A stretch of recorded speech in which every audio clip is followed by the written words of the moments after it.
Romanos capítulo 6, versículos 22 y 23. Romanos capítulo 6, versículos 22 y 23. Aleluya. Y vamos a predicar bajo el tema la salvación del pecado y la muerte. La salvación del pecado y la muerte en Romanos 6 del 22 al 23, y lo hacemos público porque es la palabra del Señor a la gloria del Padre, del Hijo y de su Santo Espíritu. Y el pueblo de Dios dice conmigo: amén. Amén, aleluya. Gloria sea el Señor. Mas ahora que habéis sido libertados del pecado y hechos siervos de Dios, tenéis por vuestro fruto la santificación y como fin la vida eterna. Porque la paga del pecado es muerte, mas la dádiva de Dios es vida eterna en Cristo Jesús, Señor nuestro. Y diga conmigo: Señor, habla mi vida, habla mi corazón. Acuérdate de aquellos que nos ven a través de la internet. Habla sus vidas también, en el nombre de Jesús. Amén. Pueden sentarse.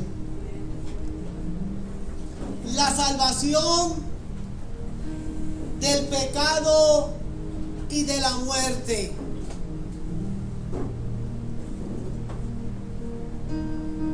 Romanos 6:23 es un verso bíblico muy fuerte para mucha gente. Es un verso bíblico muy duro, porque dice claramente: porque la paga del pecado es muerte. El pecado sí tiene paga, pero la única paga que tiene es muerte. Y esa parte es bien difícil de que la gente la quiera entender.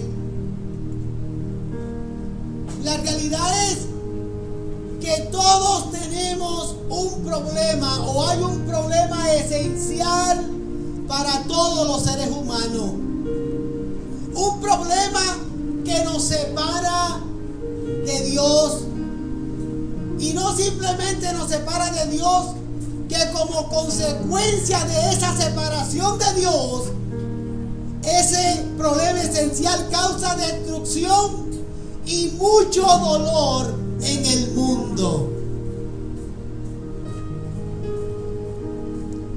Y es un problema moral, es un problema espiritual, y todos hemos fallado.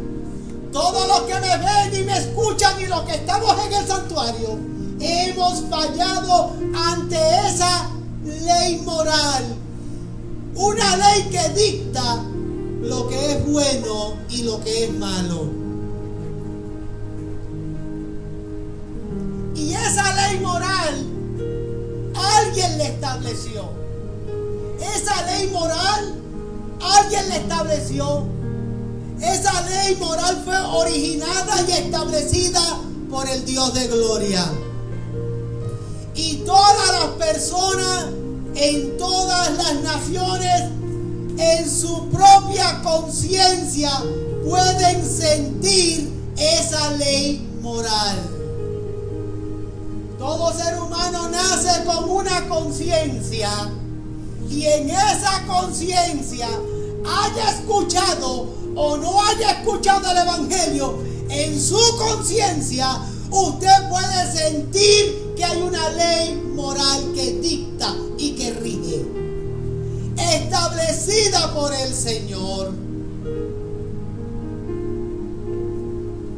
Y el violar esa ley moral se llama una palabra que a mucha gente no le gusta, pero el violar esa ley moral tiene un nombre.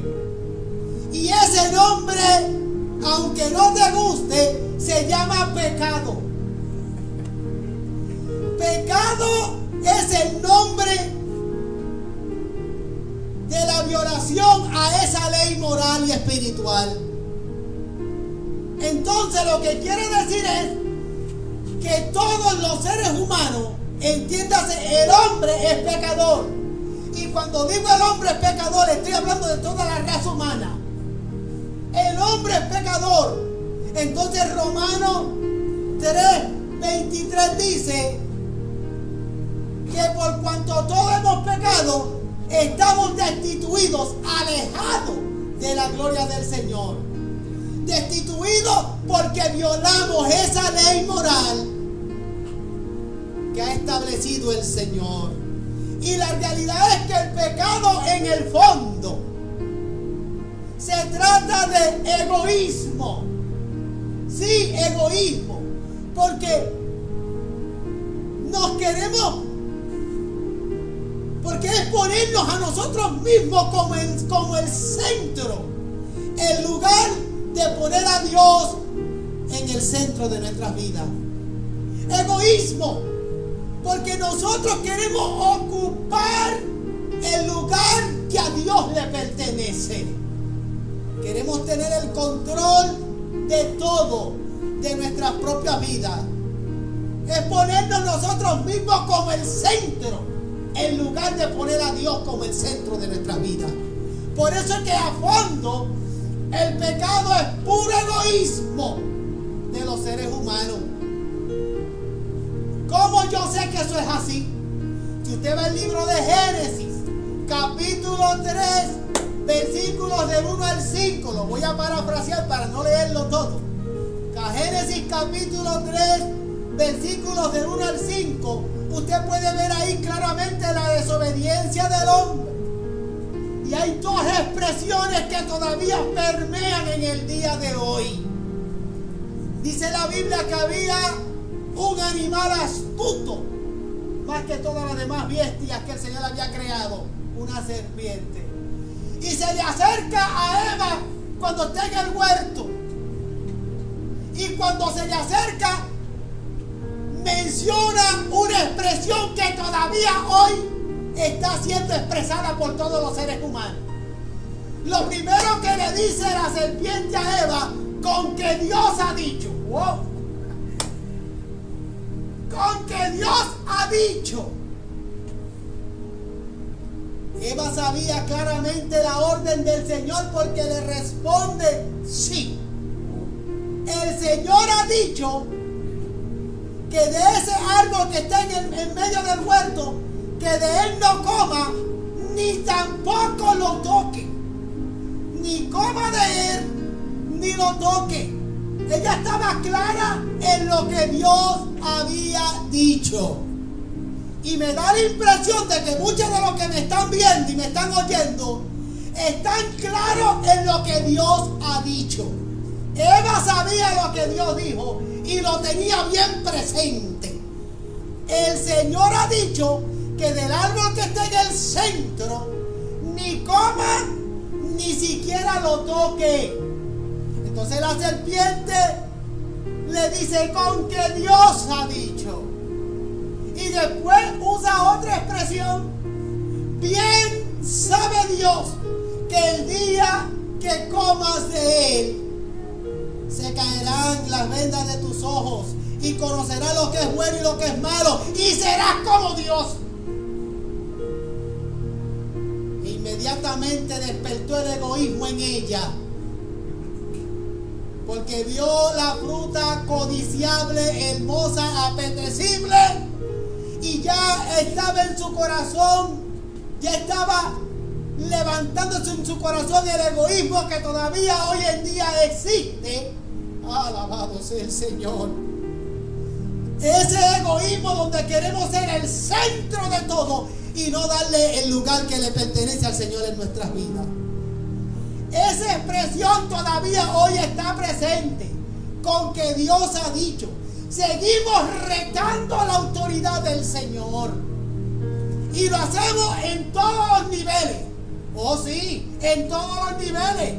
Con que mami dijo, con que papi ha dicho, no, que el jefe dijo eso. ¿Sabe? La misma expresión de retar la seguimos repitiendo una y otra vez. Retando con que Dios ha dicho. Y mantenemos esa actitud al día de hoy. ¿Cómo yo lo sé? Porque el pecado se manifiesta en el ser humano. Y una de las expresiones que más está usando la gente hoy en día es: ¿por qué soy? ¿Por qué dice la Biblia que soy un pecador? Si soy una persona buena. Si no he matado a nadie, ni ando robando, ni le he hecho daño a nadie. ¿Por qué la Biblia dice que soy pecador? ¿Por qué la Biblia dice que yo no llego al cielo si no me arrepiento? Seguimos retando la autoridad. La serpiente le dijo a Eva con que Dios ha dicho, y hoy en día todavía sigue la misma pregunta en el corazón de los seres humanos. Con que Dios ha dicho. ¿Por qué dice la Biblia que yo soy un pecador si soy una persona buena? ¿Qué empeño en seguir retando la autoridad y lo que Dios ha dicho? Y vuelvo y repito, Eva estaba clara en lo que Dios había dicho. El Señor dijo que, y yo sé que los que estamos aquí en el santuario, los que me están viendo, estamos conscientes de que Dios ha dicho. Claro que estamos conscientes de que Dios ha dicho. Lo tenemos claro en nuestra mente y en nuestro corazón. Dios ha dicho que para verme tiene que ser a través de mi Hijo Jesucristo. Y para llegar a Jesucristo hay que llegar con un corazón arrepentido y en obediencia.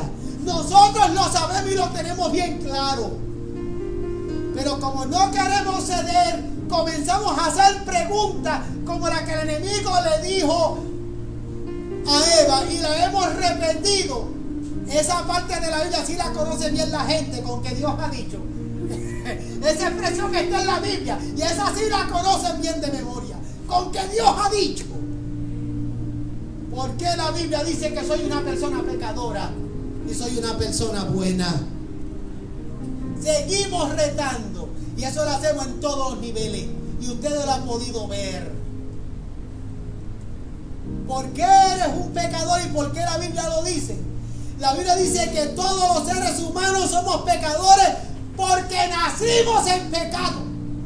El Salmo 51 versículo 5 dice: he aquí, en maldad he sido formado y en pecado me concibió mi madre.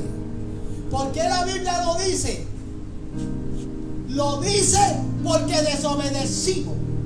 ¿Y por qué somos pecadores? Porque la Biblia dice que fuimos formados en pecado y en pecado hemos sido concebidos. A partir de la caída del hombre, todos somos pecadores y todos hemos sido concebidos en pecado y todos hemos sido formados en pecado, y eso es lo que dice la Biblia. Y si vas a seguir retando a Dios diciendo por qué Dios ha dicho y con que Dios ha dicho, eso es retar la autoridad de Dios, eso es retar lo que Dios ha establecido y ha dicho, y lo seguimos haciendo una y otra vez. ¿Y cómo yo sé que eres un pecador? Fuiste formado y fuiste concebido en pecado. Y para muestra un botón, porque el pecado inmediatamente se manifiesta. Y se manifiesta en actitudes, en palabras y en acciones. No me digan ustedes los que son padres, que cuando sus niños nacieron, ya siendo bebitos de meses, ya han manifestado en muchos casos rebeldía. ¿Oh? Porque el pecado inmediatamente se manifiesta. ¿Cómo se manifiesta? De todas las formas que se puede manifestar. En actitudes, en palabras y en acciones. El que no puede hablar lo manifiesta con acciones.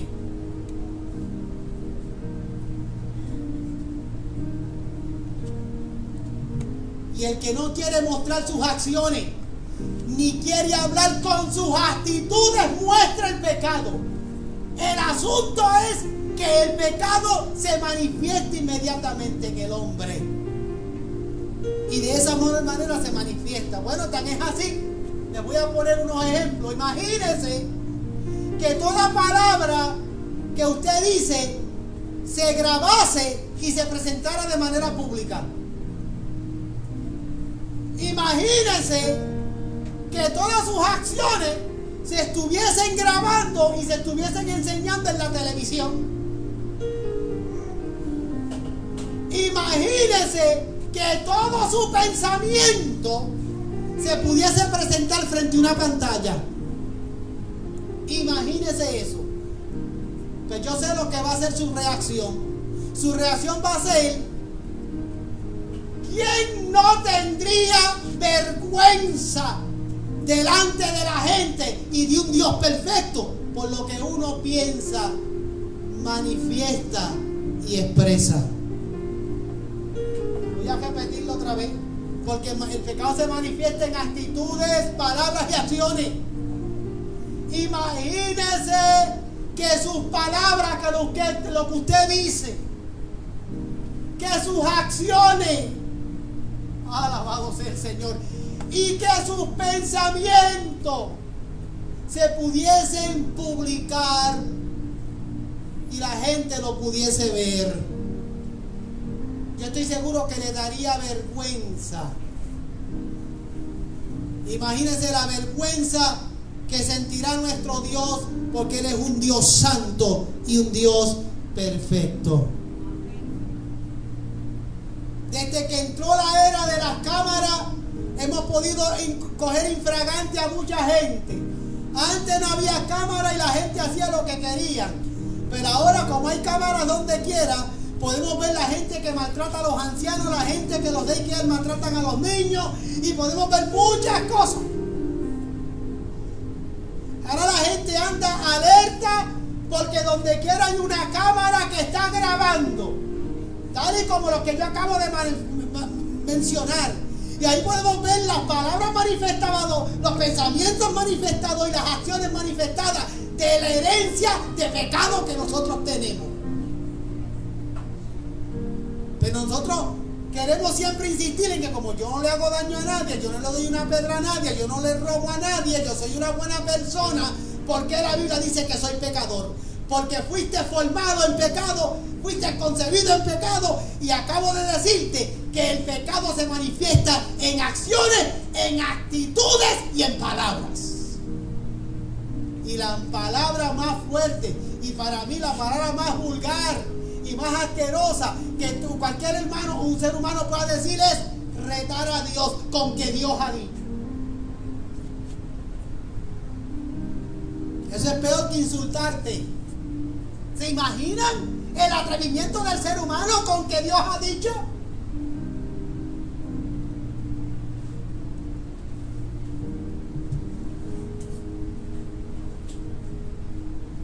Mis padres a mí me exigían. Mis padres a mí me exigían que mi conducta fuera intachable cuando ellos no estuviesen presentes.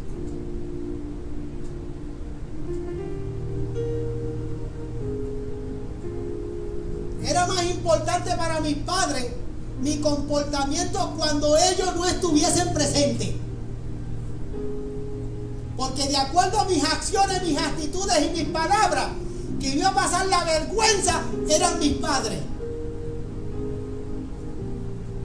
Y rápido la gente va a decir: mira cómo están criando a este, porque mira lo que hace, mira lo que dice y mira lo que manifiesta.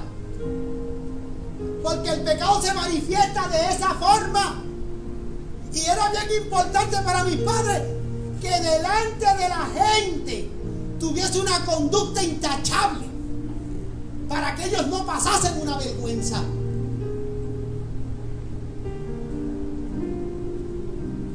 porque así se manifiesta el pecado. Tú que dices que no eres pecador, te estoy dando pruebas fehacientes de que eres un pecador impedernido, porque así fuiste formado, así fuiste concebido y así te estás manifestando. Palabra dura. Y peor aún, siguen usando la palabra más mala que ser humano alguno pueda decir, con que Dios ha dicho. Y eso lo hacemos en todo, en el trabajo, a nivel gubernamental, en la familia. Retamos con que Dios ha dicho. Y mientras más armas nos dé el enemigo, más seguimos retando.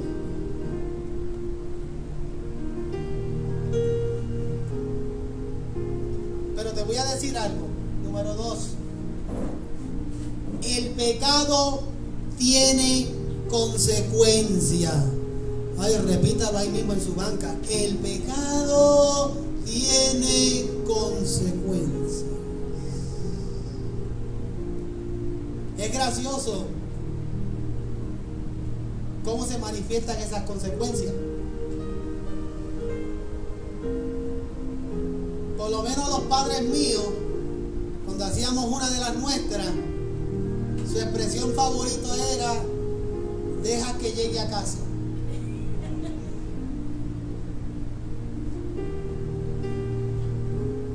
Bueno, mi mamá era la que decía: deja que llegue a casa. Mi papá no. Con mi papá se manifestaba la consecuencia en vivo y a todo color y en el momento. ¿Y por qué él lo hacía así? Ya yo entiendo por qué él lo hacía así. Para que la vergüenza que él siente, la sienta yo también. Yo quiero que usted me entienda lo que estoy diciendo. El pecado tiene consecuencias. Mi mamá decía: deja que llegues a casa, deja que llegue a casa. Pero mi papá no esperaba.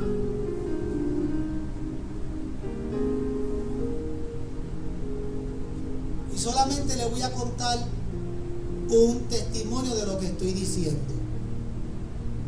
Y qué bueno que está ahí en las redes. Recuerdo que tenía 7 años. Y fuimos a un funeral de un hermano de la iglesia que yo no me acuerdo quién era. Yo tenía 7 años, ¿qué voy a acordarme? Pero era un señor mayor de edad. Y estamos en el funeral y yo entro con mi papá y me paro frente al féretro con mi papá. Y yo me levanto un poco así a mirar, a ver quién está dentro de la caja.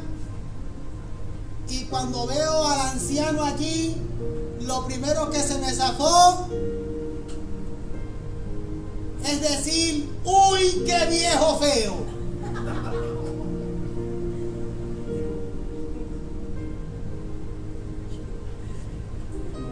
Y la consecuencia no fue esperar a llegar a casa. ¡No! Ahí mismo sacó la mano. Por poco me tumba los dientes delante del viejo feo. Las consecuencias fueron en el momento.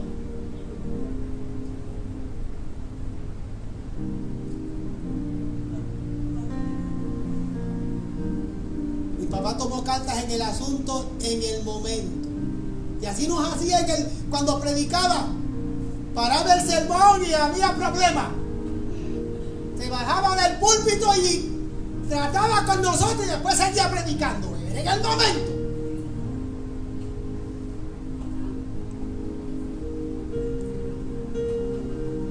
Mi mamá no. Mi mamá era más misericordiosa.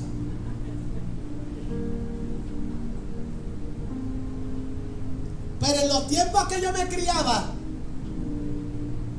también mi mamá decía: deja que yo le diga a tu papá. Y eso era lo peor que me podían decir a mí o a cualquiera de mis hermanos. y hacíamos cualquier cosa con tal de que no llegase la queja a oídos de mi papá, porque sabíamos cuáles eran las consecuencias. No había esperas.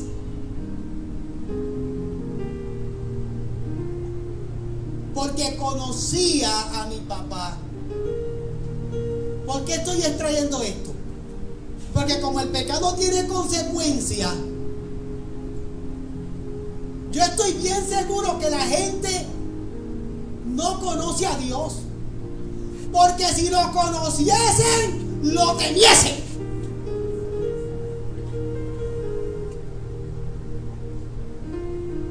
De lo único que la gente habla es de la misericordia de Dios.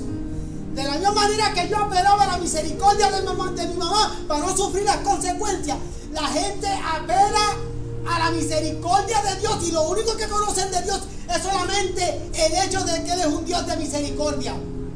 Pero no les importa nada más, porque si temiesen a Dios, andarían derechito delante de la presencia del Señor.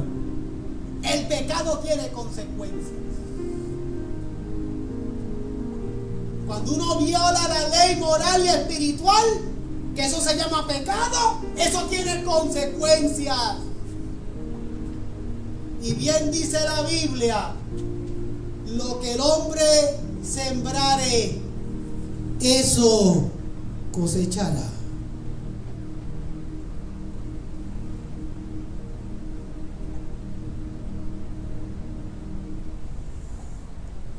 Yo pregunto, ¿cuántos de los que me ven y me escuchan y están en el santuario sabemos por experiencia propia, o estamos sufriendo por experiencia propia, las consecuencias de nuestros errores? Si yo les digo que levanten las manos, yo sé que la mayoría van a levantar las dos manos y los pies si es posible. Digo, los que tienen vergüenza. Porque son muchos los que me ven, que estoy seguro que están, como le dijo la serpiente a Eva, con que Dios ha dicho. Pues sí, Dios ha dicho que el pecado tiene consecuencias. Y muchos de nosotros estamos sufriendo desde ya consecuencias de nuestros errores. O pregúntale a uno que tenga sida por su mala manera de vivir. Y pregúntale al que tiene cáncer en los pulmones por estar fumando. Y pregúntale al que tiene el hígado pasado por estar en la tomadera. Si sigo no acabo. Y aman al Señor y sirven al Señor, pero vienen arrastrando las consecuencias y están sufriendo las consecuencias de su pecado. Y dale gloria a Dios como quiera, porque lo importante es que te salvó. Porque bien dice la Biblia que es mejor entrar al cielo manco, cojo, como yo, tuerto, y no al infierno completo. Aleluya. Bueno, yo me hago bullying solo. Total, la gente igual lo hace. Mira, si le dijeron a Darío en estos días: Darío, todavía tú haces el Facebook Live del pastor pirata.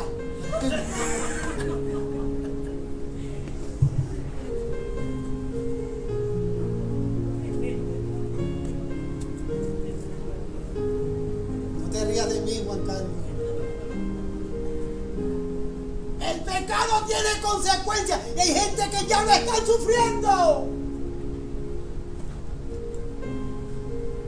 ¿Cómo yo lo sé que lo están sufriendo? Bueno, relaciones quebrantadas, dolor y amargura emocional, soledad y angustia, y la más mala de todas, vergüenza.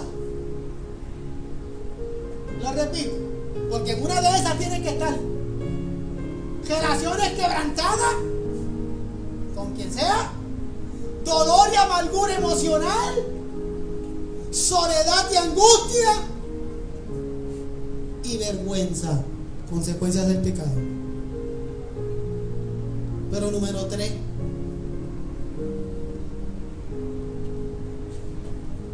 el resultado Más bien, el pecado resulta en la muerte espiritual. Por eso es titulado el sermón de hoy: salvación de la muerte, del pecado y de la muerte. Porque el pecado resulta en la muerte espiritual. O sea, vuelvo al principio, el quebrantar la ley de Dios trae consecuencias, y consecuencias mortales espiritualmente. Es el mismo principio que regularmente conocemos. Quebrantar la ley en la sociedad va a traer las consecuencias legales, juicio y castigo. Pues de la misma manera funciona la ley moral que Dios estableció. Uno quebranta la ley de Dios y eso va a traer consecuencias. Consecuencias de juicio y consecuencias de castigo. Y la consecuencia más grande y el castigo peor, si no nos arrepentimos, se llama la muerte espiritual. Cuando quebrantamos la ley de Dios, hay una separación, entiéndelo, entre Dios y nosotros. ¿Por qué hay separación? La separación existe porque Dios es justo, porque Dios es puro y porque Dios es santo. Y por lo tanto no puede haber una relación con Dios, porque estamos contaminados por el pecado.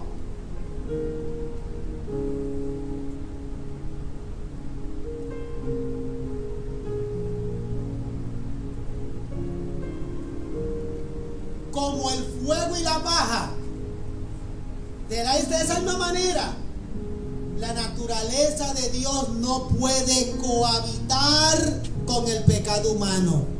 Entiéndelo. La naturaleza de Dios no puede cohabitar con el pecado humano.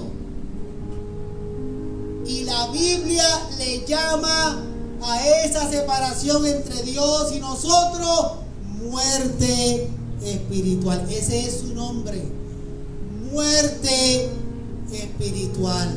Aunque te creas bueno, aunque no le tires una piedra a un guardia, aunque creas que te lo mereces todo, si estás en pecado, si vives en pecado,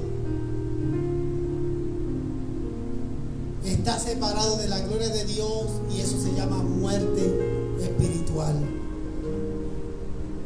Pero hay un problemita, que nosotros no podemos alcanzar a Dios por nuestras propias fuerzas.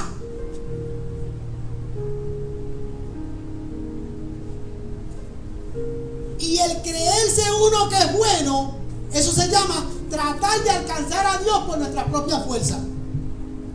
El creerte bueno significa que tú quieres alcanzar a Dios por tus propios medios. Y no es así.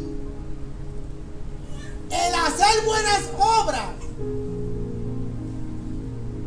no te ayuda a alcanzar a Dios.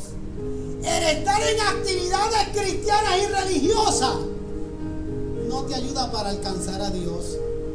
A Dios no se puede alcanzar por esfuerzo propio. Déjame explicarlo una vez más, porque lo vengo diciendo desde que comencé el sermón. El creerte una buena persona, el querer portarte demasiado de bien para alcanzar la gracia y la misericordia de Dios, de nada te sirve. 2, el hacer buenas obras. Pero yo tengo una fundación, pero yo doy dinero para aquella fundación, pero yo le doy comida a los deambulantes, pero yo hago, qué bueno que haces todo eso, pero eso se hace en respuesta a que uno está agradecido del Señor, no para alcanzar por mi propia fuerza la gracia del Señor. De eso escriben los testigos de Jehová, de hacer obras para alcanzar la gracia del Señor. Y por último, el hacer o estar en actividades religiosas, eso es tratar de alcanzar la salvación por tu propia fuerza. ¿Qué significa eso?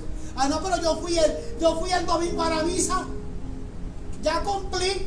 Y fui al servicio. Y vi el Facebook Live.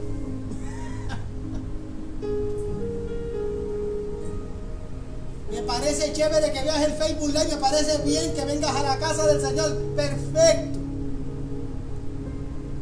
Me parece bien que te envuelvas en actividades religiosas, pero no pensando que de esa manera vas a alcanzar salvación, porque no se alcanza la salvación de esa manera. Nosotros, número 2, no nos podemos ganar la salvación. La salvación no se alcanza, la salvación tampoco se gana. Tratar de ser bueno o religioso es como intentar nadar de aquí a Puerto Rico. ¿Habrá algún valiente que se atreva a nadar de aquí a la Isla del Encanto? La posibilidad de que algunos logren unos cuantos kilómetros más que otros es alta, pero de que todos van a terminar hundidos, eso es un hecho. No podemos nadar de Texas a Puerto Rico. Un humano no puede hacer eso. El quererme ganar la salvación es prácticamente eso.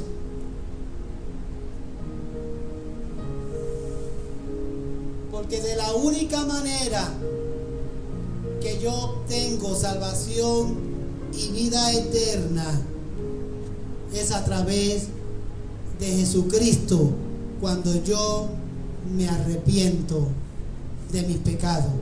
Y para arrepentirme, yo tengo que reconocer que yo soy un pecador, que fui formado y fui concebido en pecado.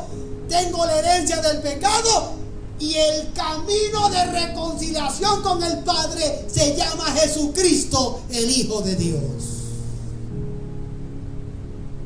Y cuando eso ocurre en mi vida, inmediatamente llega a mi vida lo que dije hace un ratito, el temor a Dios. Cuando yo me arrepiento, cuando soy transformado y tengo una relación con Dios que lo conozco, inmediatamente el temor de Dios entra a tomar el control de mi vida. Un temor que se ha perdido. La gente le han perdido el temor al Señor. Por eso no lo buscan.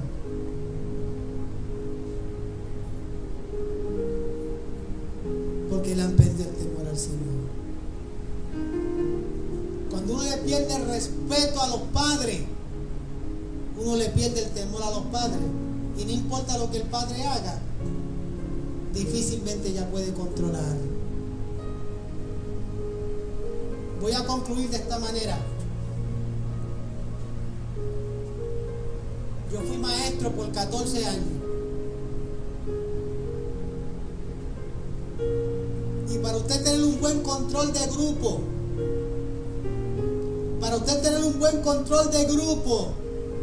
y para ser la máxima autoridad en la aula, usted tiene que establecer eso el primer día que se reúne. Y la mayoría de los maestros que yo conozco, o muchos de ellos que yo conozco, y muchos de los rookies, cuando vienen y no cogen consejo de los que ya hemos caminado ese caminito, ellos llegan el primer día de clase con esta única cara de bonachones.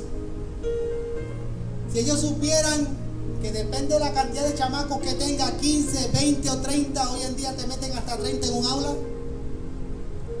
Esos chamacos, esos 30 chamacos sentados ahí sin la presencia de sus padres, si el primer día usted no tiene control, usted se lo come en el resto del año.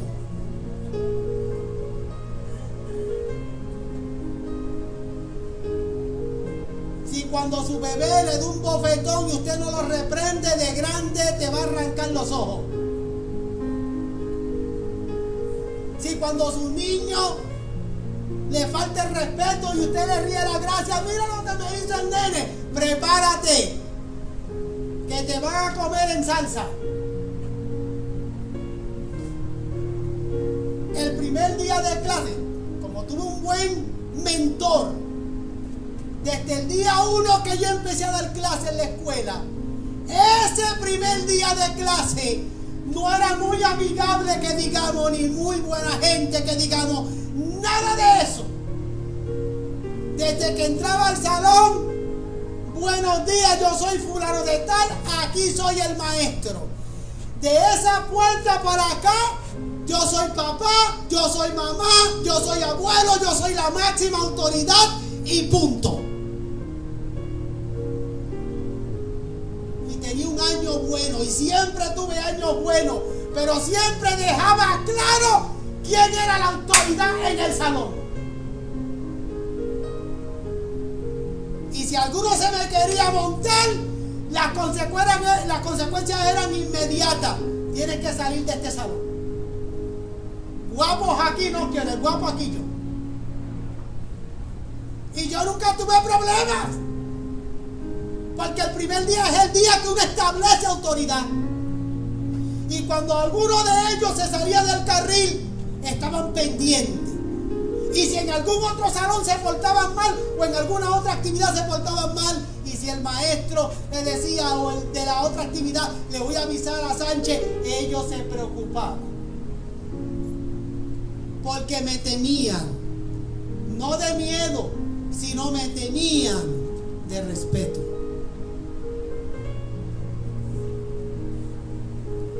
¿Tú sabes que Dios hizo lo mismo?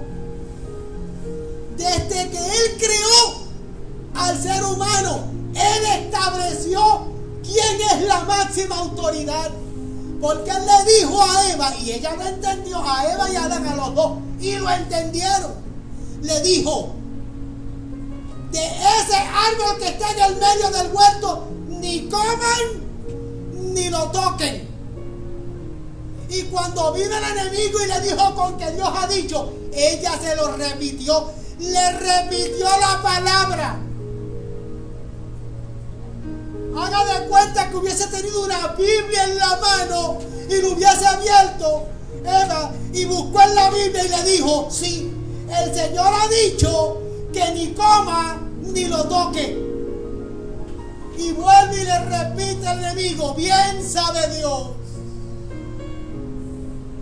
Eva estaba clara, conocía, como yo sé que muchos saben y conocen. Posiblemente no saben qué capítulo ni en qué versículo se encuentra, pero tú sabes de que sabes que para llegar a la presencia de Dios hay un solo camino, se llama Jesucristo. Él dijo, yo soy el camino, yo soy la verdad y yo soy la vida. Él es el camino.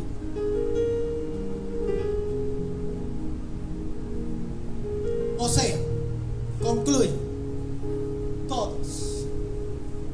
todos necesitamos un Salvador para solucionar el problema del pecado y de la muerte. Y necesitamos un Salvador, más importante aún, para ser aceptable ante un Dios. Déjenme repetir eso. Necesitamos un Salvador para ser aceptable ante un Dios que es santo, perfecto y temible.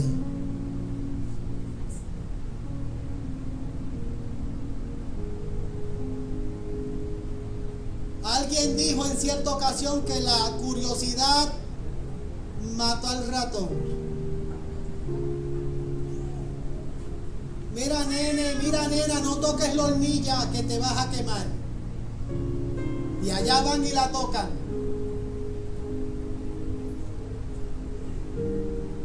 Y cuando se queman, te dije que El Señor ya dijo.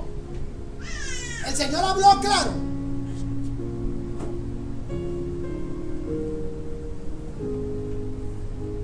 Ni comas ni toques de ese árbol. Con que Dios ha dicho. Y así estamos todavía. Con que Dios ha dicho.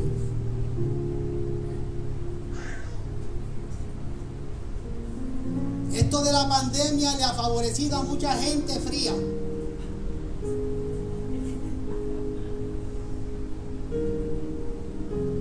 Han tomado la excusa de la pandemia para usar las mismas palabras que le dijo el diablo a Eva, con que Dios ha dicho.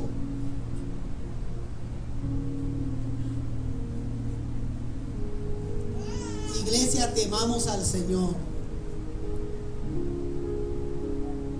Temamos al Señor. Nosotros como iglesia, desde el día 1 hemos hecho lo que hemos tenido que hacer.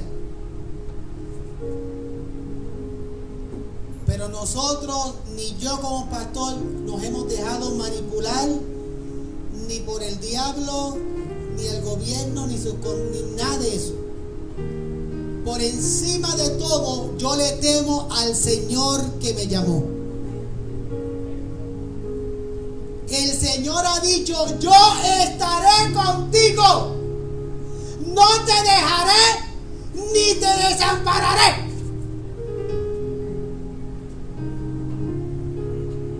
El Señor ha dicho, no temas ni desmayes. Alabado sea el Señor.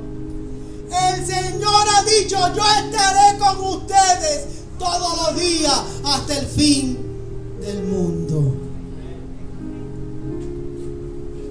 Y como yo conozco a mi Dios, a quien yo le temo, es a mi Dios. Del COVID me cuido, pero al COVID no le temo. Del dengue me cuido, del chikungunya me cuido, de la influenza me cuido, y de toda esa rabiza de pandemia me cuido. A quien le temo es al Dios de gloria.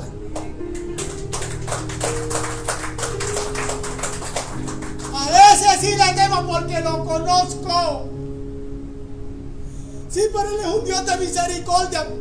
Por cuanto es un Dios de misericordia, ¿qué te estoy diciendo? Que hay que buscarlo en espíritu en verdad. Porque esa misma misericordia y ese mismo amor es el que va a usar como juicio. Porque lo conozco. Y te lo voy a decir a los mexicanos. Digo, voy a repetir las palabras del Señor a los mexicanos. ¿Puedo, Gerardo? Yo siempre le pregunto a Gerardo, porque él es anciano, va y me baja por el cuello. ¿Se imaginan al Señor diciéndole a ese montón de incrédulos, te conozco, mosco?